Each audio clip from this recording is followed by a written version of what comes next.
의지해서 말씀 앞에 서는 교회. 한번 따라해 볼까요? 시작. 말씀 앞에 서는 교회. 다시 한번요. 말씀 앞에 서는 교회. 말씀 앞에 서는 교회. 오늘은 우리 교회 설립 59주년이 되는 날입니다. 원래 설립은 1966년 10월 13일, 주보 1면에 보면 10월 13일에 교회가 창립되어서 지금까지 59년의 역사 가운데 하나님께서 지키시고 인도하시고 보호해 주셨습니다. 이쯤 되면 여러분이나 저나 우리 교회는 다시금 중간평가를 받아봐야 되지 않을까요? 우리 교회는 진짜 건강한 교회인가? 하나님 보시기에 좋은 교회인가? 이런 생각을 하지 않을 수 없습니다. 여러분, 우리 동신교회 생각하면 여러분들 내리 속에 어떤 이미지가 먼저 번뜩이고 떠오르십니까?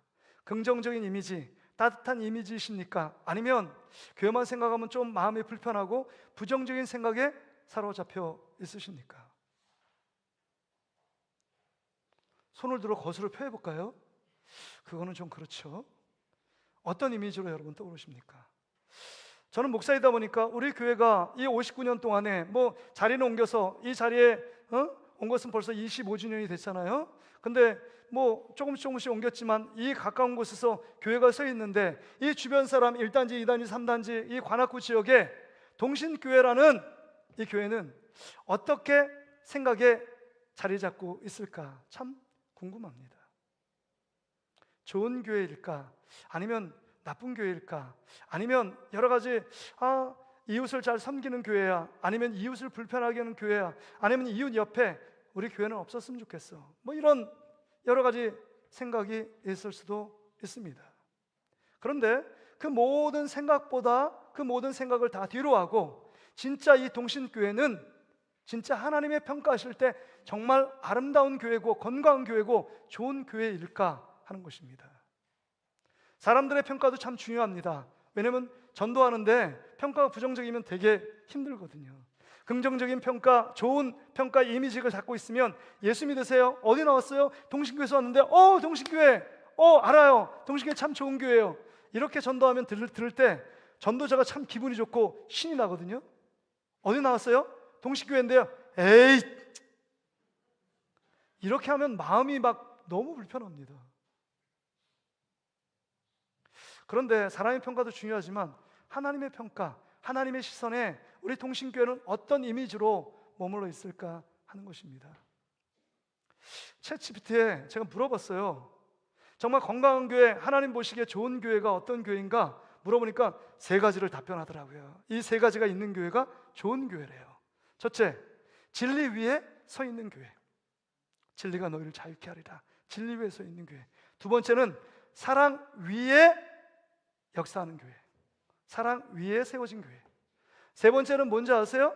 사명이 이끌어가는 교회. 이런 3가지가 균형 잡힌 교회가 건강교회고 좋은 교회입니다. 그리고 챗GPT가 그 설명에 대해서 막 쭉 설명을 길게 해 놓았더라고요. 그런데 여러분, 우리 교회는 그런 교회가 되기를 원하지 않아요? 좋은 교회가 되기를 원합니다. 좋은 교회. 그러려면 정말 어떤 다른 사람의 평가가 아니고 그 교회 참 좋더라. 그 평가의 근원은 여러분 핵심을 놓치지 말아야 돼요. 우리가 나로부터, 교회의 평가는 나로부터 시작된다는 것입니다. 내가 건강한 신앙을 갖고 하나님 모습 보기에 좋은 신앙생활을 하면 내 교회가, 내가 다니는 교회가 좋은 교회가 될 수 있다는 것입니다. 왜요?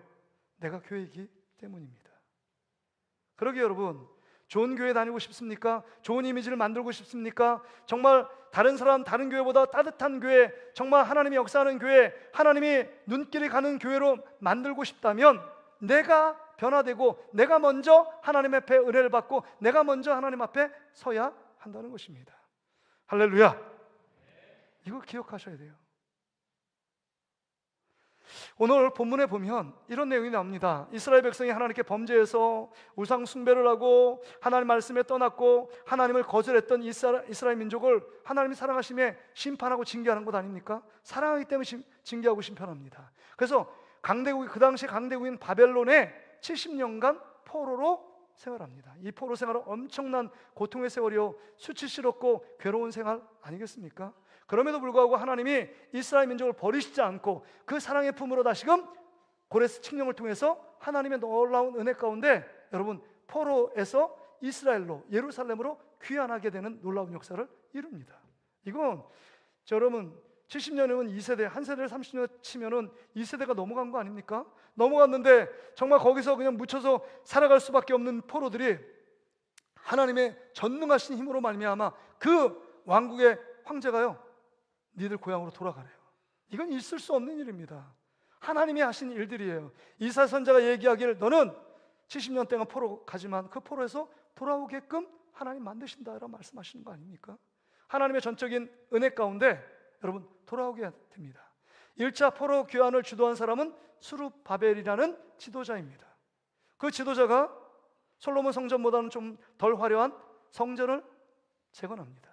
2차 귀환은 오늘 본문의 학사 겸 제사장인 여러분 에스라가 여러분 그 귀환을 주도합니다. 그리고 3차 오늘 본문의 느헤미야서를 기록한 느헤미야가 총독으로 여러분 예루살렘의 사람들을 포로들을 끌고 돌아옵니다. 그때 수많은 적들과 방해가 있었지만 52일 만에 성전을 완공됐고 성벽을 52일 만에 재건하고 준공을 합니다. 그런 놀라운 역사를 이뤄요. 그런데 표면적으로 보여지는 이 하나님께 예배드릴 수 있는 성전도 세워지고 그 다음에 성벽도 든든하게 서서 예루살렘이 뭔가 면모를 갖추는 것 같고 그 다음에 종교의 중심지가 이스라엘 민족 아닙니까? 그래도 하나님께 예배할 수 있는 여러 가지 외적인 조건을 갖췄는데 마음이 헛헛해요. 뭔가 하나가 결정적으로 빠져 있는 것 같아요. 뭔가 우리가 하지 못한 무언가 있는 것 같은데 뭔가 빠졌을까 생각하던 중에 포로로 귀환한 이 이스라엘 백성들이 자기 안에 결정적인 한 가지 요소가 빠져 있음을 깨닫게 되었습니다. 이 한 가지가 빠진 것 때문에 이스라엘 민족이 정말 70년 동안의 엄청난 고통과 그 포로로서 수치를 당하고 하나님 앞에 버림받고 이스라엘 민족이 멸망당하는 엄청난 일들이 일어나게 됐음을 깨닫게 된 것입니다. 그것은 뭘까요? 그것은요, 그 마음에 하나님의 말씀이 없었습니다. 그래서 이스라엘 민족이 자발적으로 모였습니다. 8장 1절에 보면 우리 1절부터 7절까지 안 읽었는데 1절에 보면 자발적으로 이스라엘 자손이 모입니다. 수문학 광장에 모여요. 성전에 모이지 않습니다. 수문학 광장에 모여서 학사 에스라를 통하여 말씀을 듣습니다. 얼마나 길게 말씀을 듣냐? 새벽 6시부터 정오 12시까지 서서 하나님의 말씀을 듣습니다. 누가요? 정말 사람의 말을 귀를 들을 수 있는 작은 아이부터 노년이까지 하나님 말씀을 듣고 그 들은 말씀을 통해서 하나님의 말씀 속에 우리를 얼마나 사랑하시는 그 하나님의 사랑을 깨닫고 내가 죄 가운데 하나님 앞에 이탈하고 하나님이 원하시는 하나님을 섬기지 않고 이방 우상을 섬김으로 말미암아 이 민족의 고통과 괴로움 가운데 빠졌음을 깨닫고 철저하게 회개합니다. 울음이 터져나옵니다. 통곡이 나옵니다. 이스라엘 전체가 다 웁니다. 그래서 이 느헤미야와 그 레위인들이 그들을 진정시킵니다. 오늘은 성일이니까 울지 말라고. 그러면서 함께 떡을 떼며 정말 하나님이 진짜 나의 힘인 것을 깨닫고 하나님만이 나의 진짜 즐거움과 기쁨의 원천인 것을 깨닫고 이스라엘 민족이 회복되어지는 놀라운 역사가 오늘 본문에 기록되어 있습니다. 그렇다면 여러분, 오늘 이 본문의 말씀을 통해서 우리 교회가 59년, 내년이면 교회적으로 환갑을 맞고 정말 1세기 100년을 향하여 달려나가는 교회인데 우리 교회가 지향하고 우리 교회가 달려가야 될 목표 지점은 무엇인가 하는 것입니다. 오늘 본문의 말씀에서 첫째 우리가 생각할 것은 말씀 앞에 서는 교회가 되기 위하여 여러분 우리가 예배가 살아나야 합니다. 말씀 앞에 서면 예배가 살아납니다. 정말 여러분 이스라엘 민족들은 예배를 안 드리지 않았습니다. 안식일마다 하나님 앞에 예배를 드렸습니다. 소와 염소 양을 갖고 잡아서 각을 떠서 피의 제사를 드렸습니다. 안식일에 빼먹은 사람은 한 명도 없습니다. 그런데 이스라엘 민족이 멸망을 당했어요.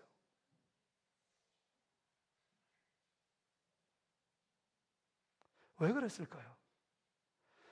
예배 제사는 반드시 드렸는데 왜 바벨론에게 멸망당하고 70년간 포로 생활하고 엄청난 고통과 엄청난 괴로움에 빠졌을까요?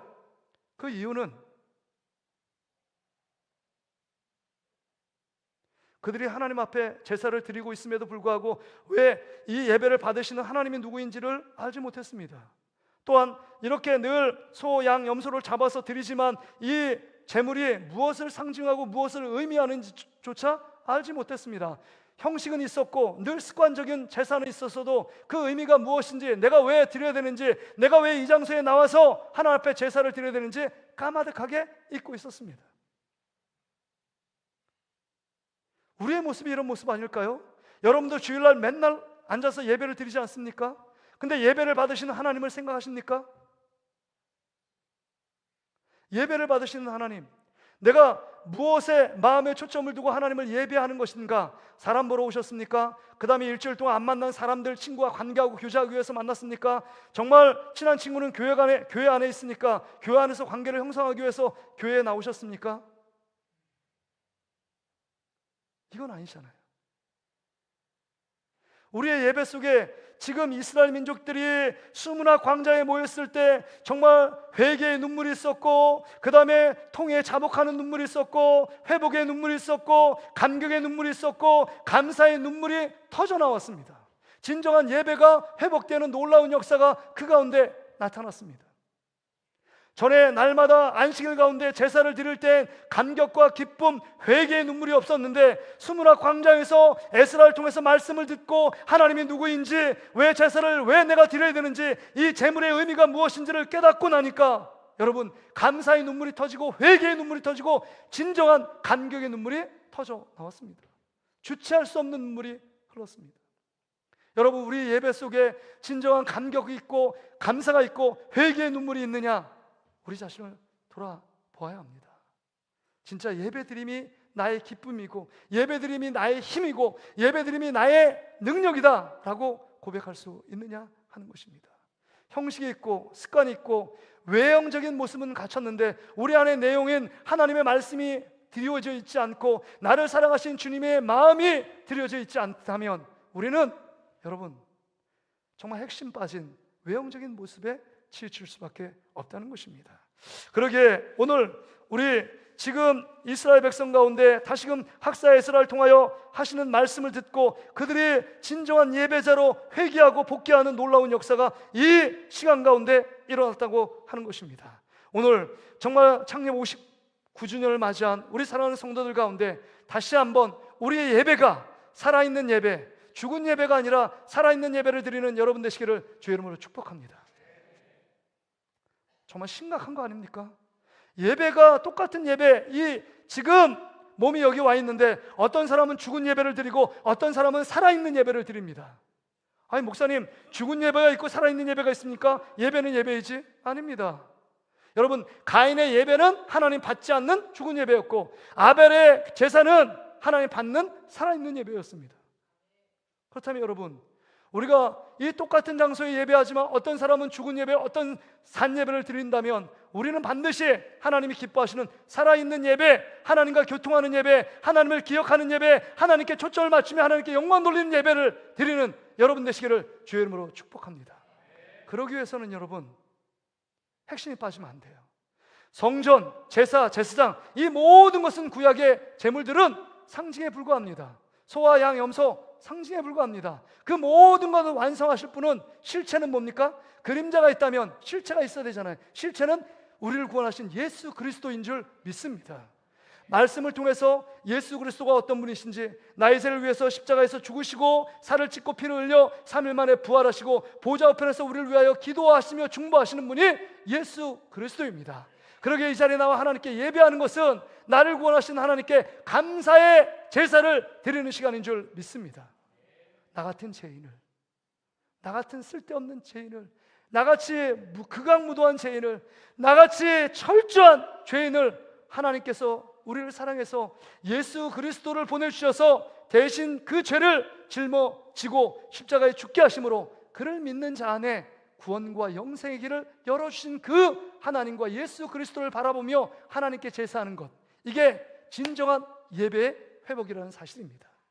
그러기에 하나님 말씀이 내 안에 들어있지 않으면 여러분 늘 우리는 습관적이고 형식적인 바리새인과 서기관들이 드리는 하나님이 가증하게 여기는 제사를 드릴 수밖에 없다는 것입니다. 바라기는 오늘의 우리의 예배가 살아있는 예배가 되어 아벨의 제사가 되기를 주의 이름으로 축복합니다. 여러분, 아말렉 족속을 다 진멸하라고 말했던 여러분, 사울 왕이 하나님 말씀에, 사무엘 말씀에 순종하지 않잖아요. 그래서 모든 좋은 소와 양, 염소를 다 끌고 옵니다. 그래서 사무엘이 얘기해요. 저 울음소리는 뭡니까? 얘기하니까 이 사울 왕이 이렇게 대답합니다. 이 모든 좋은 것은 하나님께 제사하기 위해서 끌고 온 겁니다. 이게 형식적인 예배 대표자 아니에요? 하나님이 무엇을 기뻐하시는지를 모릅니다. 여기에 자리에 앉아있다고 예배 기뻐하는 것이 아니라 우리가 진정한 예배자로서 이제 나의 삶이 주님께 있음을 기억하고 주님이 기뻐하시는 삶, 그래서 가정 속에, 직장 속에, 우리 사회생활 속에서 하나님이 기뻐하시는 그리스도인다운 삶을 지향하는 것, 이게 참 예배자의 모습인 줄 믿습니다. 그러니까 사무엘상 15장 22절에 이렇게 말하는 것 아니에요? 우리 같이 한번 읽어볼까요? 다 한번 앞을 쳐다보시고 같이 한번 읽어보겠습니다. 시작. 사무엘이 이르되 여호와께서 번제와 다른 제사를 그의 목소리를 청종하는 것을 좋아하심같이 좋아하시겠나이까. 순종이 제사보다 낫고 듣는 것이 수양의 기름보다 나으니라. 이 말씀이 이스라엘 민족의 뭐 번개를 맞은 것처럼, 도끼를 맞은 것처럼 충격적인 말씀 아니에요? 어떻게 제사가 더 중요한데 순종이 제사보다 낫다? 이게 뭐야? 듣는 것이, 하나님 말씀을 듣고 나가는 것이 수양의 기름, 제사보다 낫다는 거예요. 하나님 말씀을 듣고 그 말씀대로 반응하고 그 말씀대로 순종하는 것이 예배보다 더 낫다는 것입니다. 그러기에 여러분, 진정한 예배자는 하나님 말씀에 반응하고 그 말씀을 기억하고 우리 예수 그리스도, 실제가 되시고 실체가 되시는 예수 그리스도를 기억하며 예수 그리스도께 감사하고 예수 그리스도의 이름으로 기도하고 예수 그리스도를 통하여 하나님께 나아가는 자가 되는 줄 믿습니다. 그러기에 여러분, 오늘도 하나님 말씀을 듣기를 사모하는 여러분 되시기를 주의 이름으로 축복합니다. 여러분, 성령 충만의 성령의 안에서 우리의 귀가 열리면 정말 말씀이 들려지면 은혜가 임합니다. 말씀이 들려지면 회개가 터져나옵니다. 말씀이 들려지면 내 삶에, 내 안에 내가 큰 극악무도한 죄인임을 깨닫고 예수 그리스도께 주님의 십자가 앞에 더 가까이 나가는 주님의 상한 심령의 제사를 드릴 수 있다는 것입니다. 다윗이 밧세바를 범하고 우리아를 우리를 죽이고 나서 시편 51편에 기록한 시편 참회의 시 아닙니까? 그 가운데서 하나님께서 내가 기뻐하신다면 하나님께 제사를 원해서 제사를 드릴 텐데 그 제사는 형식적인 습관적인 제사 말고 정말 하나님이 진짜 기뻐하는 것은, 주님이 구하는 제사는 상한 심령이래요.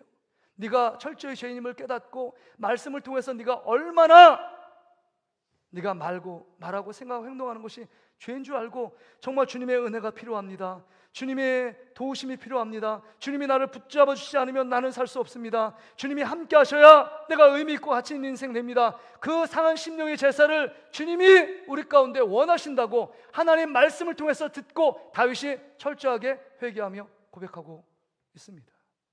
우리가 하나님 앞에 다시금 이 창립 기념 주일에 우리가 가장 필요한 것, 다른 신앙생활에 여러 가지 면모가 있을 겁니다. 부족한 것이 있을 겁니다. 채워야 될 것이 있습니다. 그럼에도 불구하고 먼저 하나님 말씀에 서면 여러분의 예배가 개혁되어지고 예배가 살아있는 예배, 하나님이 기뻐 받으시는 예배자로 설 수 있는 줄 믿습니다. 릭 워렌 목사님이 쓴 목적이 이끄는 삶에 그 한 대목이 있습니다. 한 성도가 늘 습관적으로 주일만 예배를 드렸습니다. 중년의 집사님이세요. 예배만 드렸습니다. 선데이 크리스찬이 전형입니다. 습관적으로 예배 드렸어요. 그런데 어느 날 목사님의 말씀을 통해서 로마서 12장 1절의 말씀, 그러므로 형제들아 내가 하나님의 모든 자비하심을 너희를 권하느니 너희 몸을 하나님이 기뻐하시는 거룩한 산 제물로 드려라. 예수님이 원하시는 산 제물, 예수님이 십자가의 제물이 되는 것처럼 너도 제물이 되어야 된다. 내가 진정한 예배자로 서야 된다. 이 말씀을 듣고 눈이 확 띄었습니다. 가정 속에서, 직장 생활 속에서 예배자로 서기 위해 애쓰고 노력하는 완전히 삶이 180도 달라졌습니다. 이 집사님이 고백합니다. 하나님의 말씀이 나를 진정한 예배자로 나를 세웠다라고 말합니다. 여러분, 하나님의 말씀이 들려지고 그 말씀을 사모하며 기다리는 여러분 되시기를 주의 이름으로 축복합니다. 두 번째는요, 말씀 앞에 서는 교회는 그 교회가 될 때 교회다움이 회복됩니다. 교회다움이 회복돼요. 이스라엘 백성들은 오해한 것이 있었습니다. 성전 안에 하나님이 계시다고 보았습니다. 그러면 여러분, 성전에 하나님이 계시다면 하나님은 좁은 곳에 있지 말아야 되는 거 아닙니까? 더 크고 화려하게 져야 되잖아요. 솔로몬 성전처럼 그 화려한 성전. 근데 스룹바벨이 지은 건 작고 초라했습니다. 그 하나님이 거기 계시다는 겁니까? 아무리 생활의 형편이 어렵고 힘들어도 정말 성전을 더 아름답게, 교회가 더 화려하게 짓는 것 아니에요? 그래서 한국 교회는 교회를 화려하게 짓는 경쟁이 불붙은 적이 있습니다. 요새는 별로 그렇지 않은데요, 실용적으로 교회를 짓고 어떻게 하면 더 하나님을 예배하고 다목적으로 함께 말씀을 교제하고 속으로 빵을 만들고 이렇게 해요. 근데 하여튼간 어떻게 하면 화려하게 지을까 경쟁을 합니다. 예전의 성전 모습처럼. 근데 여러분, 하나님이 성전에만 계십니까? 그러면 밖에 안 계십니까? 아니잖아요. 성전에도 계시고 다 계십니다. 그 성전에 언약궤, 이 지성소 안에 언약궤 있어 하나님이 계시다는 상징의 표현 아닙니까? 그래서 광야 시대 때는 텐트, 회막이라고 하는 텐트 조그만 곳에 하나님이 임재하셨습니다. 그 말은 성전에만 계시지 않다는 것을 상징하고 있는 것입니다. 하나님 중심으로 너희들이 생활하라. 네가 삶 속에 모든 곳에 하나님이 계시지만 이 주일날 이렇게 한번 모여서 또 예배 드릴 때 하나님이 나와 함께 계시는 곳이다 라는 것을 기억하고 다시금 잃어버린 하나님을 되찾고 다시금 정신을 차려 주님께 집중하라, 그런 의미 아니겠습니까? 근데 이스라엘 민족은 생각했습니다. 우리가 하나님 계신 성전을 가지고 있고 율법책도 받았고 정말 이방인들이 갖지 않은 그것들을 받았기 때문에 우리는 하나님 구원받을 당연한 백성이고 아브라함의 후손이고 나는 첫째로 하나님 나라에 들어갈 민족은 이스라엘 민족밖에 없다라고 특권의식을 갖고 생각했습니다. 그런 거가 점점 잘못되다 보니까 성전을 그냥 성전이 우상이 되어버렸습니다. 그래서 하나님이 솔로몬 성전을 깨뜨렸습니다. 그의 생각을 깨뜨린 거예요. 그 다음에 여러분, 스룹바벨 성전 그 초라화름하지만 300년 이후에 또 그것이 무너집니다. 그리고 헤롯 성전, 47년간 지었던 헤롯 성전이 여러분 예수님이 돌 하나 돌 위에 정말 중첩되지 않도록 무너져 내리라. 그래서 AD 70년에 로마에서 다 무너져 내린 것 아닙니까? 그들이 우상처럼 믿고 그 성전만 있으면 나는 복받고 나는 하나님의 자녀가 된다는 그 성전 아래 갇혀있는 신앙의 모습. 여러분, 하나님은 건물 안에 갇히는 분이 아닙니다. 성전과 교회의 개념이 건물이 아닙니다. 여러분, 이 동신교회는 정확히 말하면 이 장소는 예배당에 불과합니다. 하나님이 계시는 곳, 하나님께 예배하는 곳. 그러니까 다시 한번 우리가 생각해, 여러분 진정한 교회, 진정한 성전이 뭘까요? 여러분 사도 바울이 고린도전서 3장 16절 17절에 말했잖아요. 성전이 뭐냐? 성령이 우리의 예수 그리스도를 믿으면 우리 안에 성령이 임하시는데 성령이 임하는 자마다 하나님의 성전이 된다고 그랬습니다. 그럼 우리는 움직이는 성전입니다. 움직이는 성전, 움직이는 교회가 된 것입니다. 움직이는 교회가 됐어요. 그러기에 교회가 여러분 우리가 교회라는 것이에요. 그러니까 교회는 하나님의 사람들의 모임이 교회입니다. 하나님의 사람들의 모임. 하나님의 사람들.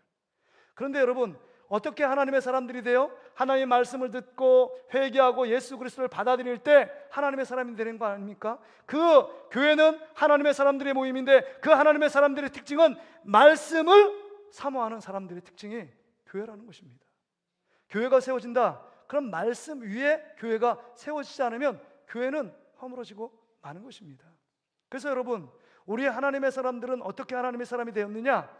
베드로전서 1장 23절에 보면 이렇게 말씀합니다. 우리 같이 한번 읽어볼까요? 시작. 너희가 거듭난 것은 썩어질 씨로 된 것이 아니요 썩지 아니할 씨로 된 것이니 살아있고 항상 있는 하나님의 말씀으로 되었느니라. 그렇습니다. 우리가 구원받고 거듭난 것은 하나님의 말씀으로 구원을 받은 것입니다. 다시 한번 정리해 보세요. 여러분 교회 성전은 건물이 아니고 교회는 하나님의 사람들의 모임이 교회입니다. 하나님의 사람들은 어떤 사람이에요? 하나님의 말씀의 사람입니다. 말씀을 사모하고 말씀을 듣고 말씀에 순종하는 사람들이 모인 곳이 교회란 사실입니다.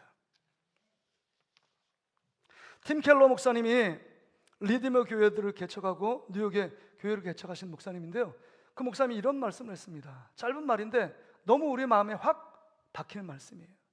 교회는 말씀 앞에 설 때만 교회다워집니다. 말씀이 없는 교회는 사람들의 모임일 뿐입니다. 여러분 안에 하나님 말씀이 계십니까? 그럼 거룩한 교회가 됩니다. 아름다운 교회가 됩니다. 근데 여러분 안에 말씀이 전혀 없어요? 그러면 사람들의 개모임으로 전락하는 것입니다.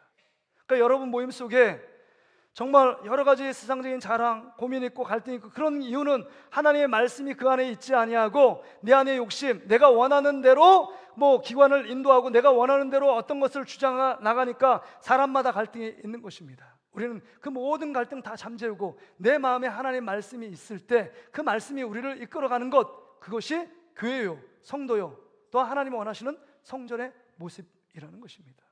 바라기는 59전을 맞이한 우리 사랑하는 성도들의 모임 속에 하나님 말씀 앞에 거함으로 말미암아 진정한 교회가 교회다워지는 아름다운 교회로 세워져가는 여러분 되시기를 주의 이름으로 축복합니다.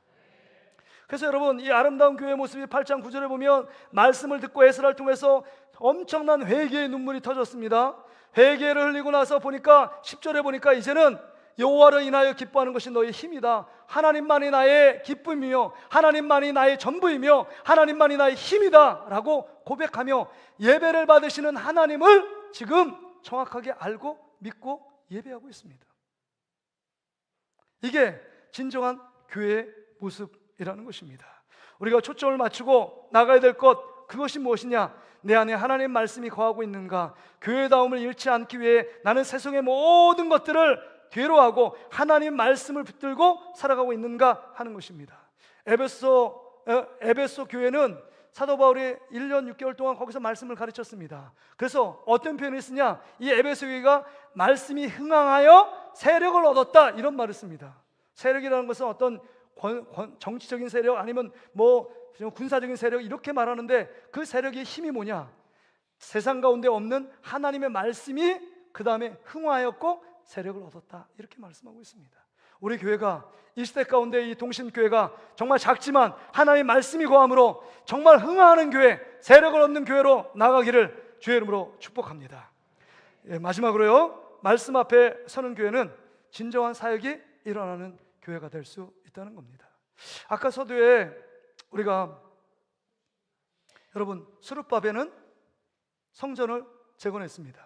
솔로몬 성전이 무너졌기 때문에 초라하지만 작지만 수룹바벨은 성전을 재건했습니다. 그리고 느헤미야는 성벽을 재건했어요. 52일 만에. 근데 에스라는 느헤미야보다 10년 먼저 일찍 귀환했는데 별로 눈에 보이시는 확실한 증거물이 없습니다. 성전을 재건한 것도 아니고 성벽을 일으킨 것도 아닙니다. 그리고 예루살렘 성읍들을 다시금 수축한 것, 그것 전혀 아니었습니다. 그럼 에스라가 한 일은 뭘까요? 에스라가 한 일, 너무 귀한 일을 합니다. 에스라가 어떤 일을 했느냐? 여러분 오늘 본문에 보세요. 4절에 보면 에스라가 나무 강단 앞에서 섭니다. 근데 우측으로 6사람, 좌측으로 7사람이 나옵니다. 13사람이 서 있어요, 레위인들이. 그리고 이스라엘 백성이 수문학 강장이 있는데 그 앞에 여러분 7절에 보니까 13사람이 서 있습니다. 읽어도 발음이 안 돼요. 예수와 바니, 세라바, 야민, 악굽, 사부대, 호디야, 그 다음에 마아세야, 그리다, 아사랴, 요사발, 하난, 블라야, 이게 13사람이 있어요. 그러니까 옆에 13사람, 앞에 13사람, 이 이스라엘 민족 앞에 13사람, 도합 26명의 사람이 말씀으로 무장되어 지금 이 에스라가 말씀 읽어줄 때 저 몰라요, 손을 듭니다. 이게 무슨 의미죠? 그 지명이 뭐죠? 그게 어떤 의미죠? 그러면 쭉 찾아가서 그 사람에게 그 의미를 해석해주고 깨닫게 합니다. 이게 여러분 7절의 말씀 아니에요? 그 하반절에 보세요. 레위 사람들은 백성의 제자리에 서 있는 동안 그들에게 율법을 뭐 했다고요? 깨닫게 하였는데, 또 8절에도 보면 하나님의 율법책을 낭독하고 그 뜻을 해석하여 백성에게 그 낭독한 것을 다 모았다고요? 깨닫게 했다, 이렇게 말합니다. 그러니까 이 에스라가 한 일은 10년 동안 여러분 보여지는 어떤 성전이나 성벽을 재건한 것이 아니라 하나님의 사람을 키웠습니다. 말씀을 가르쳐주고 말씀을 무장시켜서 정말 예수님의 제자훈련처럼 제자훈련시켜서 26명의 말씀의 사람으로 세워놓은 것입니다. 그리고 그들 가운데 정말 말씀을 어려운 자에게 말씀을 해석해주고 말씀을 가르쳐주고 말씀을 깨닫게 해준 것입니다. 그러니까 결론적으로 여러분 12절에 보면 모든 백성이 곧 가서 먹고 마시며 나눠주고 크게 즐거워하니 이는 그들이 그 읽어준 말을 밝히 알미라. 하나님 말씀을 밝히 알아가니까 그 안에 큰 즐거움이 있었다고 하는 것입니다. 교회의 가장 중요한 사역이 뭘까요? 여러 가지 봉사, 섬김, 헌신의 사역들이 있습니다.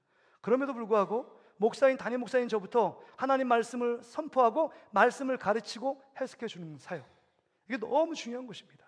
이것을 깨닫고 말씀을 듣고 말씀이 마음에 새겨졌을 때 세상의 여러 가지 시험 가운데도 요동치 않습니다. 여러 가지 어려움에도 흔들리지 않을 수 있는 것은 말씀이 중심에 있기 때문입니다.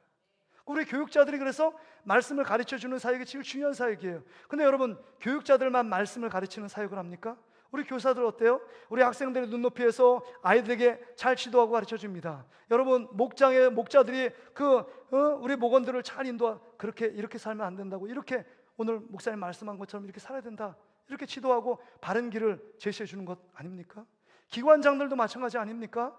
여러분, 우리가 가장 핵심적인 사역이 뭘까요? 하나님의 말씀을 듣고 그 말씀이 들려지고 그 말씀이 깨달아지고 그 말씀대로 순종할 수 있는 일에 우리가 함께 협력하여 밴드가 되고, 나보다 더 믿음이 연약하고 순종하지 않는 사람들을 다 보듬어주고 그 다음에 사랑해주고 위로해주고 격려해줘서 하나님의 말씀의 자리로 함께 설 수 있도록 하는 사역, 이게 가장 중요한 사역이고 가장 시급한 사역 아니겠습니까?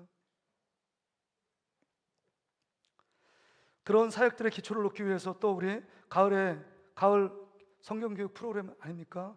성경일독, 사복음서, 소요리 해서 하나님 말씀 어떻게든 저가 사복음서 압니다. 아니에요. 우린 평생 배워야 돼요. 평생 교육받아야 합니다. 목사인 저도 수많은 교육을 몇십 년 동안 받았지만 여전히 제 마음속에 있는 건 하나님을 알면 알수록 더 모른다, 이런 거예요. 아, 내가 이것도 모르고 저것도 몰랐네. 여러분, 그 깨달음에서 주시는 하나님의 은혜, 내가 이거 몰랐기 때문에 내 마음대로 행하고 내 생각대로 내 고집대로 살아, 아니다, 하나님이 원하시는 삶이 이거였구나 깨닫습니다.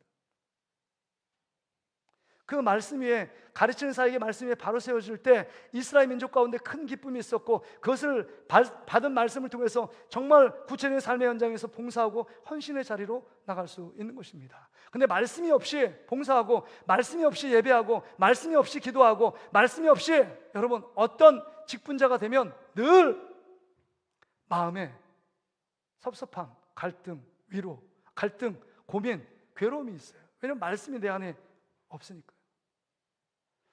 그러기에 여러분, 오늘 우리에게 가장 중요한 사역이 뭘까요? 여러분, 하나님의 말씀을 잘 가르쳐주는 사역들, 그 사역들을 우리 동신교회가 해나갈 때, 여러분 오늘 본문에 보면 이스라엘 민족의 새로운 회복과 새로운 개혁들이 일어나 진짜 큰 기쁨과 큰 즐거움이 그 공동체 가운데 임하게 되었다는 것입니다. 말씀을 정리합니다. 여러분, 이스라엘 민족이 다시금 회복되어 회개가 일어났고 이제 하나님이 어떤 분이신지 깨닫고 하나님이 나의 힘이고 하나님만이 나의 기쁨이다 라고 고백하는 이스라엘 공동체가 되었습니다. 예전에는 성전에 와서 늘 토요일마다 예배하고 그 다음에 제사를 지냈지만 그것과는 정말 다르게 이제 삶의 예배로 주님 앞에 드려지게 된 것입니다. 왜 이런 역사가 일어났을까요? 오늘 본문에 1절과 3절에 있는 것처럼 수문학 광장에 스스로가 하나님 말씀을 듣기 위하여 나갔다는 것입니다. 수문학 광장에 모여 학사 에스라에게 여호와께서 이스라엘에 명령한 율법책을 가져오기를 청해서 학사 에스라가 하나님의 율법책을 낭독해주고 그 다음에 모르는 것들을 주위에 레위 26명의 사람들이 해석해 줍니다. 말씀을 듣고 내가 어디에서 떨어졌는지, 내가 왜 이런 죄를 져서 이스라엘 민족이 바벨론에 70년간 포로 생활을 할 수밖에 없었는지 깨닫게 된 것입니다.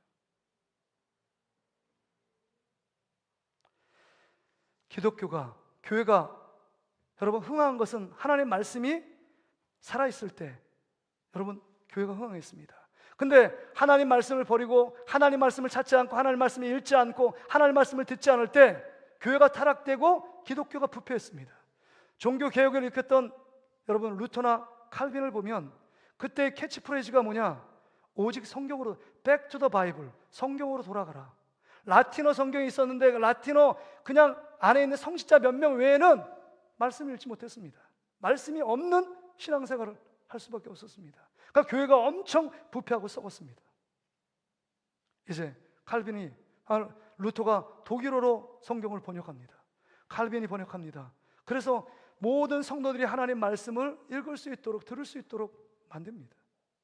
그래서 라틴어로 정말 칼빈은 5대 훈령을 내렸는데 솔라 스크랍투라, 오직 성경, 오직 성경으로 돌아가야만 우리 신앙과 우리 교회가 살아날 수 있다라는 것입니다. 그래서 구약에 보면 요시야 왕도 종교개혁을 일으킬 때 히스기야도 마찬가지고 다윗도 마찬가지고 종교개혁을 일으키는 그 시발점은 하나님의 말씀으로 다시금 돌아가는 것입니다.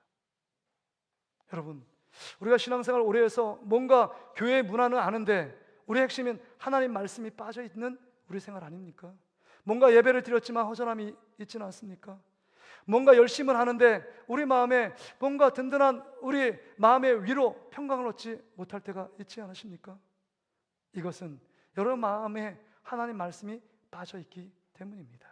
다시금 다른 모든 것보다 우리의 핵심, 우리의 삶의 정말 중심에 하나님 말씀을 통해서 예수 그리스도가 누구인지를 정확히 알아가고 깨달아지면 하나님 예수 그리스도를 사랑하게 되고 정말 하나님 교회를 정말 섬기지 말라도 섬기게 되고 그 안에 말할 수 없는 기쁨과 감격이 회복되게 될 줄 믿습니다. 우리 동신교회가 이제 59년, 60년 이 새로운 역사를 펼쳐나갈 때 다시금 말씀을 배우기에 힘쓰는 교회, 말씀을 듣는 데 집중하는 교회, 그로 말미암아 참 예배, 참 교회, 참 사역이 다시금 새롭게 일어나는 교회가 될 수 있기를 주의 이름으로